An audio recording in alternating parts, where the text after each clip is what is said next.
தமிழகத்திற்கு வழங்க வேண்டிய நிதியை வழங்காமல் மத்திய பிஜேபி அரசு ஓரவஞ்சனை செய்வதாகவும், தன்னை தமிழச்சி என்று கூறிக்கொள்ளும் நிர்மலா சீதாராமன் தமிழ்நாட்டிற்கு எதுவும் செய்யவில்லை என்றும் திமுக கண்டனம் தெரிவித்துள்ளது. சென்னை அண்ணா அறிவாலயத்தில் செய்தியாளர்களிடம் பேசிய திமுக அமைப்பு செயலாளர் RS பாரதி, தமிழகத்திலிருந்து வரி வருவாயாக மத்திய அரசுக்கு 6,28,000 கோடி ரூபாய் செலுத்திய போதிலும் தமிழகத்திற்கு 56,000 கோடி ரூபாய் மட்டுமே திருப்பித் தருவதாக கூறினார்.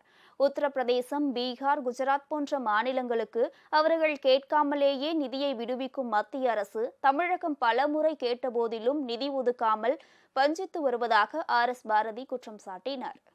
இந்த ஓரவஞ்சனை எந்த வகையிலே தமிழ்நாடு தாழ்ந்து விட்டது? எல்லா வகையிலும் ஒன்றிய அரசுக்கு பொருள் ஈட்டி தருகிற மாநிலமாக தமிழகம் இருக்கிறது.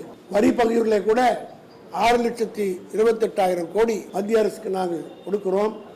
ஆனால் அதில் எவ்வளவு மத்திய அரசு எங்களுக்கு திருப்பி கொடுக்கிறது? 56,000 கோடி. 1/6 கூட கிடையாது. இது எந்த வகையிலே நியாயம்? ஆனால் அதே நேரத்தில் உத்தரப்பிரதேசத்துக்கும் பீகாருக்கும் குஜராத்துக்கும் அவர் கேட்காமலே கொண்டு போய் கொடுக்கிறார்கள். ஏன் இந்த ஓர வஞ்சனை? அதுவும் குறிப்பாக நிர்மலா சீதாராமன் அவர்கள் நடிக்கிறார். தமிழ்நாட்டு நானும் ஒரு தமிழச்சி தான் என்று சொல்லுகிற அந்த அம்மையார், இதுவரையிலே அந்த அம்மையார் நிதியமைச்சராகி தமிழ்நாட்டுக்கு என்ன செய்திருக்கிறார்கள்? நாங்கள் கொடுக்கிற பணத்தை கூட திருப்பி கொடுப்பதற்கு யோகியதை இல்லை என்றால் என்ன?